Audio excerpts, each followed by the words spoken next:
Et coucou tout le monde, on se retrouve aujourd'hui. Donc moi je vous tourne cette vidéo, on est vendredi, mais vous n'aurez cette vidéo que lundi. Je vous avais dit dans mon bilan de la semaine que lundi je vous ferai peut-être une vidéo retour de course. Mais je pense que sincèrement j'aurai pas le temps, je vais être en vacances avec les enfants. Sachant que lundi je récupère aussi mon ex-beau-fils. Donc je pense sincèrement que j'aurai pas le temps. Du coup, j'ai enfin fini toutes les commandes d'enveloppes que vous m'aviez passées.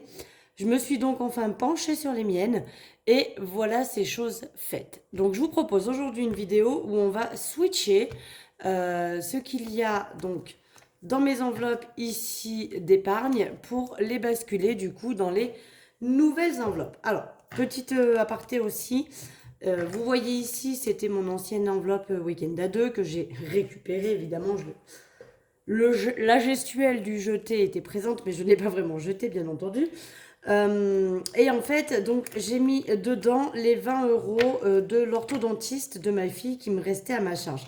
Alors, il me reste un peu plus, il me reste à peu près 22,75 €. Je récupère 20 euros de santé et je prends à ma charge sur mon compte bancaire les 2,75 €.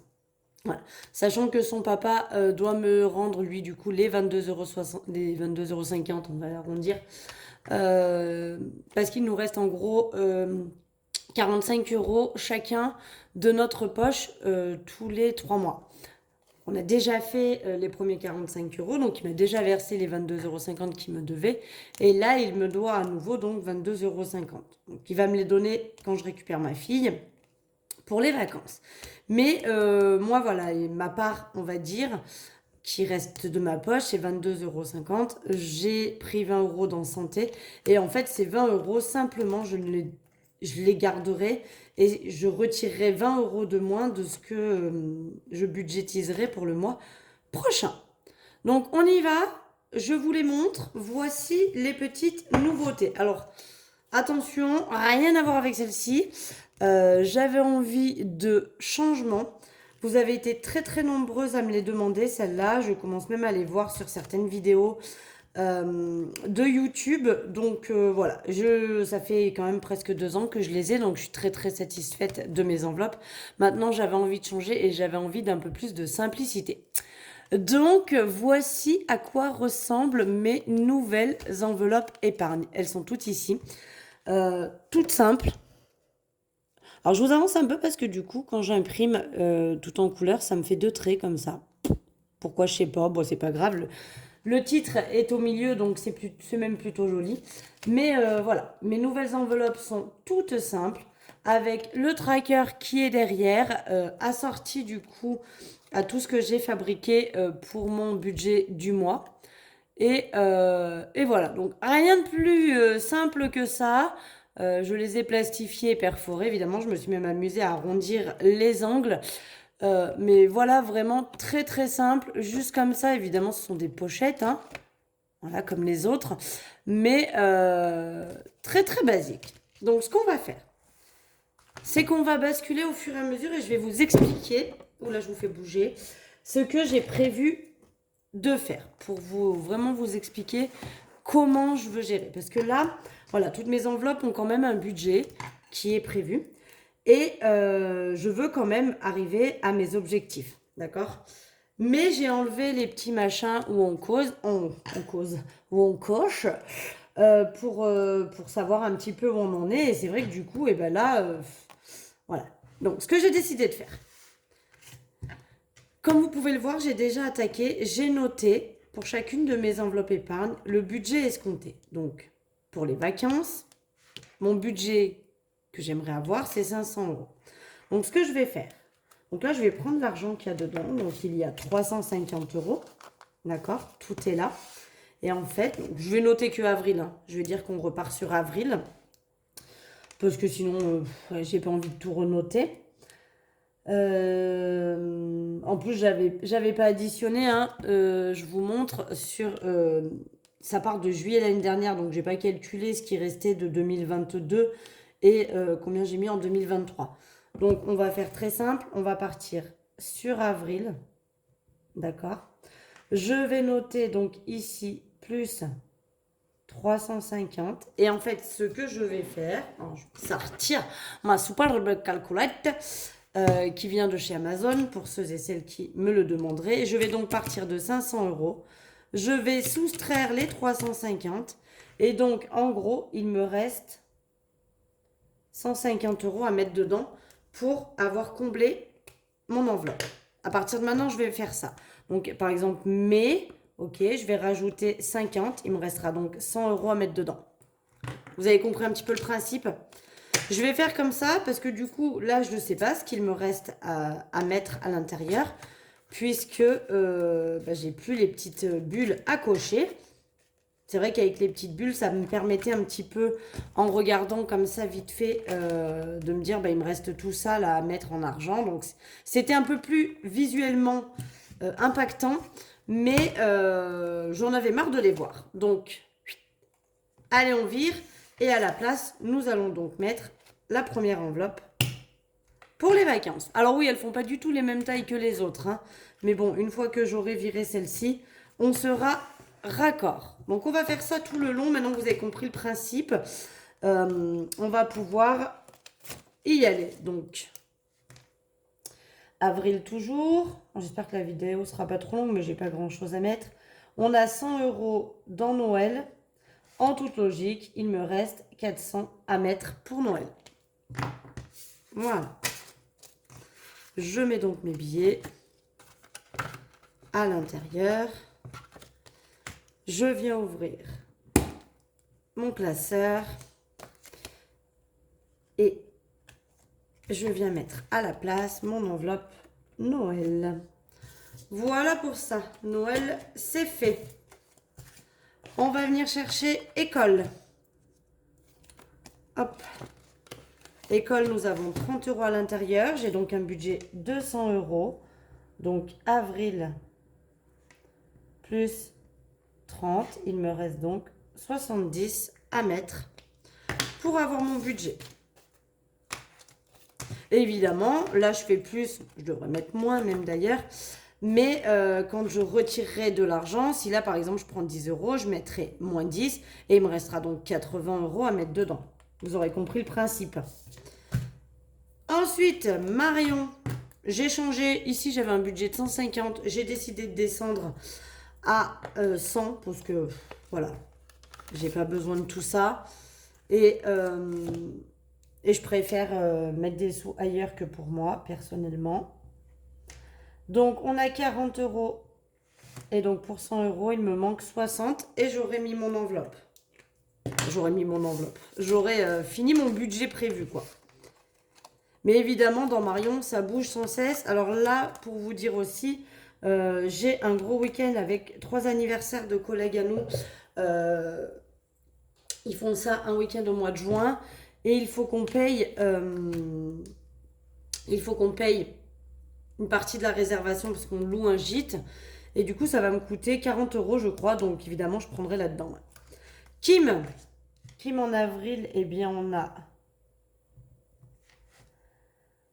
plus 150. Donc, on est à 0. On n'a rien besoin de mettre. Là, ça va bientôt changer pour ça. Les voici, les voilà. 150 euros. Donc, elle, son enveloppe est pleine. Alors, ma fille, c'est sûr, elle sera vidée, son enveloppe, puisque même si ses cadeaux font moins que 150, ceux qui restent, je le lui donnerai. Donc, je repartirai forcément à 0. Pour mon fils, donc avril, j'aime bien faire ça. Ça permet de repartir à 0. Mettre une nouvelle manière de gérer, je trouve que c'est bien aussi. Donc, il me reste 50 à mettre dans son enveloppe, lui. Je trouve que c'est bien de changer un petit peu ces systèmes. Ça permet de rebooster la motivation. Et puis, bon, après, moi, je marche beaucoup au visuel. Donc, là, ça faisait un moment que je voyais mes enveloppes les mêmes. Et franchement, ça me saoulait. Donc, j'avoue que je suis plutôt contente de changer. Ça va faire un petit peu du renouveau. Ça fera du bien. Alors, pour les parents. Donc, pour les parents, à savoir que j'ai acheté donc le cadeau de ma mère. J'en ai eu en fait pour 70 euros. Donc ce que je vais faire, parce que je ne veux pas faire différence entre ma mère et mon père, la semaine prochaine c'est l'anniversaire de mon père, je vais donc aller lui acheter un cadeau et lui j'ai prévu de lui prendre un bon d'achat. Mon père fait beaucoup de peinture, de dessin, etc. Et il y a un magasin où il adore aller pour s'acheter des feuilles, des tableaux à peindre, etc. D'ailleurs je vous montre juste vite fait un des tableaux qu'il m'a fait. Pas si je vais devoir lever la lampe. Alors attendez, je vais juste laisser comme ça, je vais lever juste la lampe. Hop, voilà. Ça c'est un des tableaux que mon papa m'a fait, qui est affiché chez moi, donc vous voyez, c'est le même nom de famille que moi évidemment. Et voilà, mon papa aime beaucoup peindre. Il m'en a fait un autre. Il est trop loin, je pourrais pas vous le montrer. Mais voilà, tout ça pour vous dire qu'en fait, je vais aller lui prendre un bon d'achat dans ce fameux magasin qu'il adore, dans lequel il adore aller pour ses peintures. Et donc, comme j'ai mis 70 euros pour ma mère, eh bien, je mettrai 70 euros pour mon père, ce qui fait qu'il me restera de l'argent. Et là, pour le coup, je vais pas leur donner l'argent parce que mes parents, ils ne le prendraient pas de toute façon. Mais bah, je me dis que c'est de l'argent, je redémarre direct pour leur anniversaire de l'année prochaine. Voilà. Ce qui fait que du coup, bah, j'aurai 60 euros déjà d'avance pour l'année prochaine. Donc budget 200 euros, là j'ai plus 130, il me manque donc 70 pour avoir les 200 euros. Mais bon, ils vont encore sortir. Ah oui, bah d'ailleurs j'ai... bon, je vais le garder aussi, mais j'ai acheté des bijoux à ma mère et je voulais garder le ticket, mais je peux l'enlever du coup. Hein. Je peux l'enlever, j'en ai plus besoin. Et voilà. Donc je remets les 130 euros dedans. Je vais retirer encore 70 pour l'anniversaire de mon papa. Il restera du coup des sous et on pourra alors eh bien, repartir pour l'année prochaine. Et je suis contente parce que du coup, j'aurai un peu d'avance. Alors, normalement, je leur mets 100 euros chacun. Le but, c'était d'utiliser 100 euros. Là, on était allé acheter des bijoux avec ma maman. Bon, elle a pris quand même des boucles d'oreilles et un jonc, comme ça. Elle a voulu un jonc comme le mien, mais plus épais. Bref, je vous raconte ma life. Hein. Allez, pour les anniversaires, je n'ai pas de budget. Donc, je vais juste noter. Là, pour le coup, on fera du grand classique. On a 60 euros dedans, plus 60, et donc on est à 60. En temps normal, je ferai comme ça. J'aurais mis plus 60, et puis j'additionne. Mais comme j'ai quand même pas mal d'enveloppes avec des montants prédéfinis, eh bien, je préfère faire où je déduis. Et comme ça, ça me permet de savoir ce qu'il me reste à mettre dedans, et je trouve ça pas mal aussi. Au niveau de chauffage, donc on renote avril, plus 160 et j'ai pas envie de faire de bêtises, donc 500 moins les 160, il me reste donc, non, c'est pas bon ça, 500 moins les 160, il me reste donc 340 à mettre dedans. Hop. Donc là, je garde aussi, ça c'est à chaque fois que j'achète des sacs, c'est pour me permettre, vu que c'est la première année que j'utilise mon poêle en hiver, je voulais avoir à peu près... Donc j'avais mis 1000 euros hein, aussi. Alors attendez. Elles sont un peu plus petites que les autres enveloppes que j'avais faites. Et du coup, les billets, ils rentrent vraiment juste... Les billets de 50 en tout cas, rentrent vraiment juste pile poil. J'avais mis un budget de 1000 euros sur ce tracker-là. Sincèrement, je pense que 1000 euros, c'est vraiment beaucoup trop. Au vu de ce que j'ai dépensé cette année, je pense que 500 euros, ça serait déjà un beau budget. Attendez, là. Donc, on va partir sur un budget de 500 euros. Allez. Ah. Nous allons passer à secours. Secours, j'ai réduit aussi. J'avais un budget de 1000 euros, mais je me suis dit qu'en fait, j'allais mettre un budget de 500 euros. Et dès que j'ai les 500 euros, je les passe en banque. Donc, attendez. Oh, je suis plus dans le bon ordre là. On continue. Donc, je vais noter avril. En secours, on a 100 euros. Donc, il me reste 400 à mettre dedans. Voilà. Et là, dès que j'aurai fini les 500 euros, vu que c'est secours, j'y passerai en banque sur un de mes livrets. Et puis, bah, je repartirai sur ce tracker pour remettre à nouveau 500. Et j'additionnerai au fur et à mesure. Ensuite, shopping. Shopping, j'ai un budget de 200 euros. Donc, on va noter avril, j'ai 120, donc plus 120, il me manque donc 80. Je suis contente parce qu'on n'est pas trop loin. En plus, si je n'utilise pas l'enveloppe shopping ce mois-ci, je vais pouvoir ajouter encore 20 euros. Donc, je place mes 120 euros dedans. Bon, là, ça va être amené à disparaître aussi. Hein. Shopping, c'est une enveloppe qui... C'est pas comme secours ou le reste. Alors, petite nouveauté. Je me suis fait une enveloppe beauté. Pourquoi? Parce que bah, jusqu'à maintenant, les trois quarts du temps, je me lavais les cheveux au boulot. Je me coiffais au boulot. Et je faisais mes ongles au boulot, ça ne me coûtait rien. Bon, maintenant que je ne suis plus dans le salon de coiffure, en toute logique, et ce qui est tout à fait normal, quand je vais aller faire ma couleur ou quand je vais aller faire mes ongles, je vais devoir payer. Certainement moins cher qu'une cliente lambda, on est bien d'accord, mais je vais quand même devoir payer.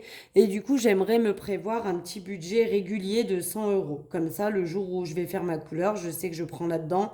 Et hop, ça me payera tout ça. Donc, c'est une nouvelle enveloppe, évidemment. Pour le moment, elle est vide. En sachant aussi que du coup, il va falloir que je refasse, vous saviez, ça c'est mon planeur. Donc là, il va falloir que je refasse parce que du coup, mes enveloppes épargne que j'avais pré-remplies ici ne vont plus être bonnes. Déjà d'une parce que shopping, je vais plus la remplir. Et du coup, à la place de shopping, et ben, bon, après, peut-être que je rayerai. Ça sert à rien de tout refaire. Mais je mettrai l'enveloppe beauté à la place. On continue dans tout ça. Nous allons prendre donc l'enveloppe santé. Pareil, on continue. Est-ce que je suis toujours dans le cadre? Vous voyez bien, oui. Avril, je rajoute plus les 310. Donc, j'ai déjà noté que j'ai déduit les 20 euros de l'orthodontiste du mois d'avril. Donc là, si je dis pas de bêtises, moins les 310, il me reste donc 190 euros à mettre dedans pour avoir clôturé mon enveloppe santé. Ça, c'est plutôt cool. Celle-ci, elle grimpe bien. Je suis contente. De temps en temps, sur certains mois, ça descend. Bah, c'est surtout là pour l'orthodontiste de ma fille. Mais elle monte bien et je ferai pareil. Et quand j'aurai les 500 euros dans l'enveloppe, ici, alors, je prendrai peut-être pas les 500, je me laisserai peut-être une marge de 100 euros au cas où, en cas de nécessité. Mais ça repassera en banque également. Voilà, ça rentre plus très bien. Voiture, on continue, il m'en reste plus que deux. Donc voiture, j'ai un budget de 500 euros. Donc pareil. On va noter avril, plus 100, et donc il me manquera 400 euros à mettre dedans. Hop là, je place les 100 euros.